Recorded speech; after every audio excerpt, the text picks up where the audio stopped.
கண்ணியத்துக்குரியவர்களே, அல்லாஹுடைய மார்க்கத்திற்காக தியாகம் செய்த நபித்தோழர்களுடைய வரலாற்றில் இன்று பார்க்க இருப்பது முஸ்அப் இப்னு உமைர் ரலியல்லாஹு அன்ஹு. முஸ்அப் மக்காவில் பிறக்கிறார். முஸ்அப் அதுவும் செல்வந்த குறைஷி குடும்பத்துடைய வாரிசாக பிறக்கிறார். முஸ்அப் ரலியல்லாஹு அன்ஹு பிறந்த சில ஆண்டுகளிலேயே தந்தை இழந்து விடுகிறார், மரணித்து விடுகிறார்கள் அவர்களுடைய தந்தை.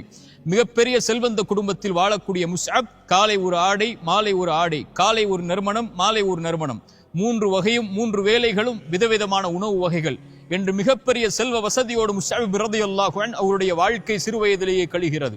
முஸ்அப் ரலியல்லாஹு அன்ஹு மக்காவில் ஒரு தெருவில் நடந்து சென்றால் சிறு நேரத்திற்கு பிறகு கூட மக்கள் அடையாளம் கண்டு கொள்வார்கள், அவருடைய நறுமணத்தை கொண்டு முஸ்அப் இந்த பாதையில் கடந்திருக்கிறார் என்று. ரலியல்லாஹு அன்ஹு முஸ்அப் ரலியல்லாஹு அன்ஹு அவர் மக்காவுடைய செல்வந்தவர்களுடைய செல்வத்தை ஒரு பாதியாக வைத்தால் மக்காவுடைய பாதி செல்வந்தவராக முஸ்அப் இருப்பார்.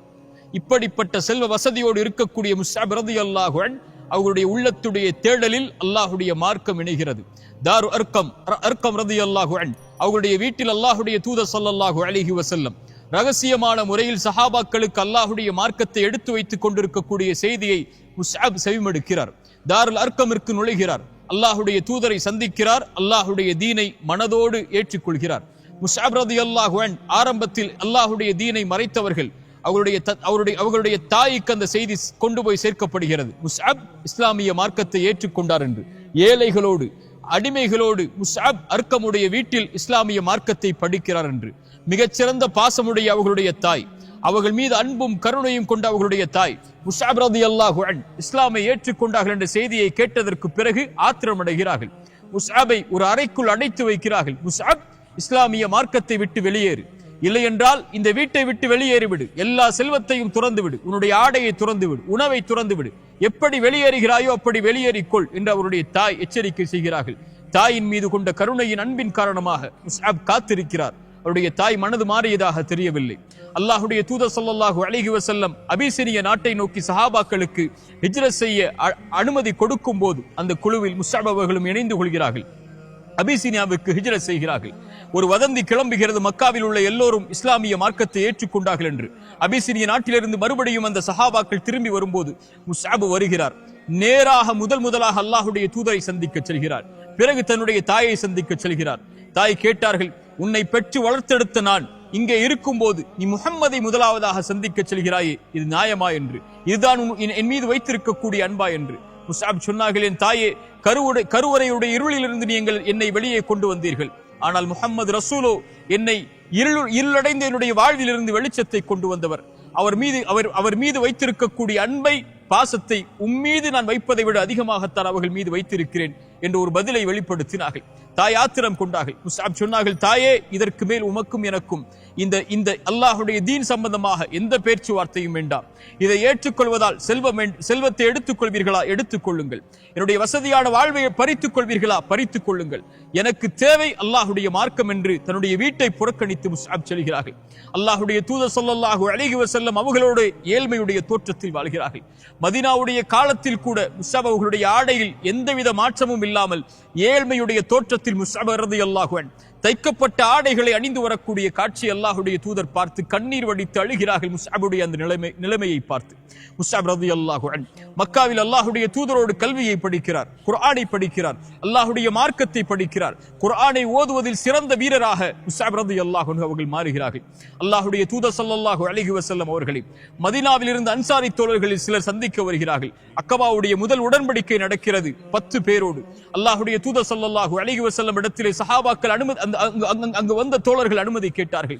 நாங்கள் மதீனாவிற்கு திரும்ப செல்கிறோம், எங்களோடு உங்களுடைய இடத்தில் இருந்து அல்லாஹுடைய தீனை எடுத்து வைக்கக்கூடிய ஒரு நபரை எங்களோடு அனுப்புங்கள் என்று. அல்லாஹுடைய தூதர் ஸல்லல்லாஹு அலைஹி வஸல்லம் தனக்கு பிறகு அல்லாஹுடைய தீனை ஒரு நாட்டிலே எடுத்து வைப்பதற்காக அனுப்பி வைத்த தோழர் யார் தெரியுமா? முஸ்அப் ரலியல்லாஹு அன்ஹு. அனுப்பி வைக்கிறார்கள், இந்த தோழரை அழைத்து செல்லுங்கள், இவர் உங்களுக்கு குர்ஆனை கற்றுக் கொடுப்பார், தொழுகை நடத்துவார், அல்லாஹுடைய தீனின் பக்கம் மக்களை அழைப்பார் என்று. மதீனாவை சென்றடைகிறார்கள். முஸ்அப் ரலியல்லாஹு அன்ஹு அந்த அன்சாரி தோழர்களோடு அல்லாஹுடைய தீனை மதீனாவில் இருக்கக்கூடிய எல்லா தலைவர்களுக்கும் எடுத்து வைக்கிறார்கள். அடுத்த அக்கபாவுடைய உடன்படிக்கை வரக்கூடிய நபித்தோழர்கள் எத்துணை தெரியுமா? 70க்கும் மேற்பட்ட நபர்கள். அந்த 70 பேருடைய இஸ்லாமிய அழைப்பும் முஸ்அப் ரலியல்லாஹு அன்ஹு அவர்களுடைய அழைப்பால் தான். மதீனாவில் இருக்கக்கூடிய எல்லா தலைவர்களும் யூதர்களில் பலரும் அல்லாஹுடைய தீனை ஏற்றதற்கு காரணம் முஸ்அப் ரலியல்லாஹு அன்ஹு. அல்லாஹுடைய தூதர் வருவதற்கு முன்னதாகவே இஸ்லாமிய சாம்ராஜ்யத்துடைய இடத்தை மதீனாவில் அமைக்கிறார்கள் முஸ்அப் ரலியல்லாஹு அன்ஹு. அல்லாஹ்வுடைய தூதர் ஸல்லல்லாஹு அலைஹி வஸல்லம் முஸ்அபின் மீது வைத்திருந்த அன்பும் பாசமும் நம்முடைய வார்த்தைகளால் அளக்க முடியாத ஒன்று. அல்லாஹ்வுடைய தூதர் மதீனாவிற்கு சென்றடைந்ததற்கு பிறகு பத்ருடைய போர்க்களத்தில் முஸ்அப் ரலியல்லாஹு அன்ஹு கலந்து கொள்கிறார்கள். அவர்கள் பத்ருடைய போர்க்களத்தில் கலந்து கொண்ட சிறப்பை பெறுகிறார்கள். அந்த போர்க்களத்தில் தன்னுடைய குடும்பத்தை எதிர்த்தே போர் செய்கிறார்கள். தன்னுடைய உடன் பிறந்த சகோதரர்களை எதிர்த்து, தன்னோடு தோழமை கொண்ட குடும்பத்தை எதிர்த்து முஸ்அப் ரலியல்லாஹு அன்ஹு போரிடுகிறார்கள். உஹதுடைய போர்க்களம் வருகிறது. முஸ்அப் ரலியல்லாஹு அன்ஹு உஹதிலே கொடியேந்தக்கூடிய வீரராக அல்லாஹ்வுடைய தூதர் ஸல்லல்லாஹு அலைஹி வஸல்லம் அவர்களால் நியமிக்கப்படுகிறார்கள். உஹதில் நடந்த காட்சிகள் எல்லாம் நமக்கு தெரியும். அங்கு நடந்த குழப்பத்தால் அல்லாஹ்வுடைய தூதருடைய வார்த்தை மீறப்பட்டதால் சஹாபாக்களில் சிலர் அல்லாஹ்வுடைய தூதருடைய கட்டளையை மீறியதால் நடந்த குழப்பத்தின் காரணமாக அல்லாஹ்வுடைய தூதர் ஸல்லல்லாஹு அலைஹி வஸல்லம் எதிரிகளால் குறிவைத்து தாக்கப்படுகிறார்கள். அந்த நேரத்தில் கொடியை சுமந்து கொண்டிருக்கக்கூடிய முஸ்அப் ரலியல்லாஹு அன்ஹு அல்லாஹ்வுடைய தூதரின் மீது இருக்கக்கூடிய பார்வையை தன் மீது திருப்புவதற்காக, அல்லாஹ்வுடைய தூதரிடமிருந்து எதிரிகளை பாதுகாப்பதற்காக வேகமாக போர்க்களத்திலிருந்து தொலைவில் சென்று கொடியை உயர்த்தி அல்லாஹு அக்பர் அல்லாஹு அக்பர் என்று அவர்களின் பக்கம் படையை திருப்புகிறார்கள்.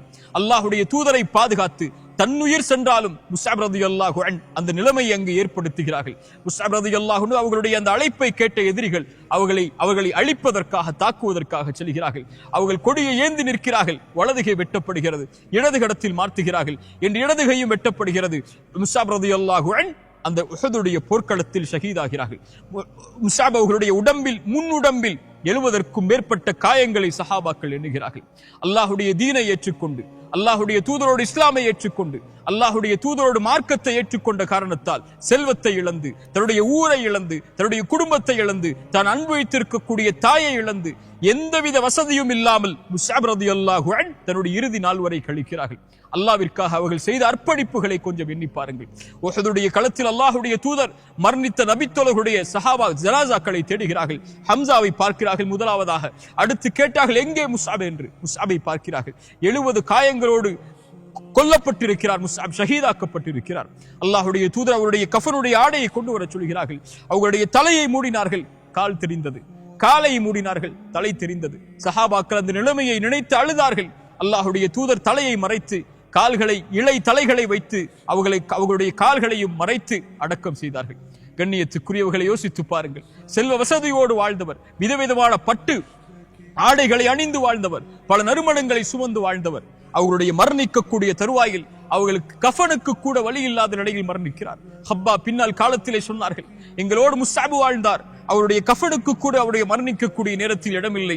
அல்லாஹ் எங்களுக்கு வசதிகளை இவ்வளவு கொடுத்திருக்கிறார் அவர்களுடைய மரணத்திற்கு பிறகு என்று நபித்தோழர்கள் முஸ்அபை நினைத்து பார்ப்பார்கள்.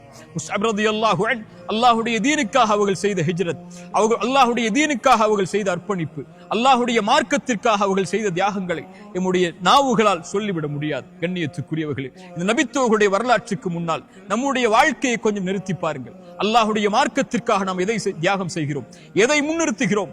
ஒட்டுமொத்த துன்யாவையும் தூக்கி எறிந்துவிட்டு அல்லாஹ் போதுமானவன், அல்லாஹ்வுடைய தூதர் போதுமானவர்கள், அல்லாஹ்வுடைய தீனை உயர்த்தி பிடிப்பதற்காக நாடுகளை துறந்து, ஊரை துறந்து, குடும்பத்தை துறந்து, செல்வத்தை துறந்து, மரணத்தின் போது கூட ஒரு ஆடைக்கு கூட, கஃபனுக்கு கூட வழி இல்லாத நிலையில் முஸ்அப் ரலியல்லாஹு அன்ஹு மரணித்தார்கள் என்றால் நம்முடைய தியாகங்கள் எல்லாம் அவர்களுக்கு முன்னால் ஏமாத்திரம்.